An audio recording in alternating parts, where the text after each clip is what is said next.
Picture a kid at the dinner table. Dad's right there, physically at least. He's eating his food, maybe scrolling his phone, maybe just staring at the wall with that 1,000-yard stare people get after a long day. Nobody's yelling, nobody's hitting anybody. On paper, this looks like a totally normal family dinner. And that's exactly what makes it so easy to miss. Because we've been trained to think trauma has to look like a slammed door or a broken plate. But what if I told you that silence, plain, ordinary, everyday silence, can do just as much damage to a developing brain as outright hostility? That's the quietly brutal thing about emotional absence. It doesn't leave bruises, it leaves a blueprint. Here's the psychological reality most people don't want to sit with. Kids don't actually need their father to be perfect. They need him to be present, emotionally, not just physically. And when that presence is missing, the brain doesn't just shrug it off and move on. It adapts. It rewires itself around the absence, the same way a plant will grow crooked toward whatever light it can find. If the only light a child gets from a parent is intermittent, conditional, or just flat, the child learns to organize their entire sense of self around chasing it, earning it, or eventually numbing themselves to needing it at all. Let's talk about why this happens on a biological level, because it's not just poetic metaphor, it's wiring. Attachment theory, first laid out by John Bowlby and later expanded by researchers like Mary Ainsworth, tells us that children are essentially born with a built-in radar for connection. That radar is scanning constantly. Am I safe? Am I seen? Does someone care what happens to me? When a father is emotionally unavailable, not abusive, just unreachable, checked out, distracted, allergic to feelings, that radar keeps pinging into static. And a nervous system that grows up bathed in static doesn't just forget about it in adulthood. It carries that static into every relationship that comes after. Think about the last time you tried to talk to someone who wasn't really listening. Frustrating, right? Now imagine that's not a 5-minute conversation, that's your childhood. Every single day, a small version of you reaching out and getting nothing. Or worse, getting just enough to keep hoping.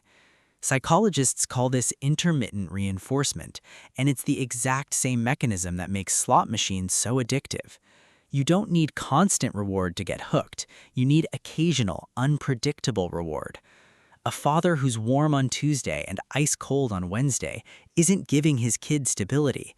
He's accidentally installing a lifelong pattern of chasing love that shows up just often enough to keep you addicted to trying. And here's where it gets almost unbearably human, because this isn't usually a story of villains. Most emotionally absent fathers aren't cruel. They're often just repeating the exact same emotional silence that was modeled for them.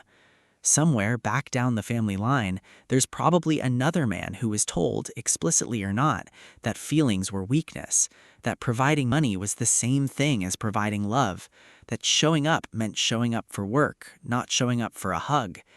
It's generational, like a family recipe nobody remembers writing down, but everybody keeps cooking. So what does this actually do to a person long term? Research consistently links father absence, emotional or physical, to higher rates of anxiety, difficulty regulating emotion, and struggles with self-worth that follow people well into their 30s, 40s, 50s. But maybe the most fascinating consequence is what it does to how you love other people. If your early template for connection was, love is something you have to earn and it might disappear, you grow up either overachieving for affection, becoming hyper-independent because needing people feels dangerous, or unconsciously choosing partners who feel just as unreachable as dad did, because on some subconscious level, that unavailability feels like home. Not comfortable, but familiar. And the brain, given the choice between comfortable and familiar, will pick familiar almost every single time. Here's the part I actually find hopeful, though, and I mean that sincerely. Understanding this pattern is not the same as being sentenced to it. Neuroscience shows us the brain stays plastic. It can build new pathways, new expectations, new templates for connection at basically any age. Therapists sometimes call this reparenting, where you consciously learn to give yourself the steady, attentive presence you didn't get growing up. It sounds a little strange the first time you hear it, but think about it like this. If your nervous system learned static because that's what it was fed, it can also learn signal, clear, steady, reliable connection if you feed it that instead. Whether that comes from therapy, from a partner who actually shows up, from friendships, or honestly, from you learning to show up for yourself the way nobody quite did before. So if you just watched this and felt something twist a little in your chest, that's not weakness, that's recognition. That's your own nervous system finally getting named. And naming it is the first step out of the static. If any part of this hit close to home, I'd genuinely love to hear about it in the comments. Sometimes just seeing you're not the only one rewriting this story makes the rewriting a whole lot easier. And if you want more of these deep dives into why we are the way we are, stick around. There's a lot more worth understanding.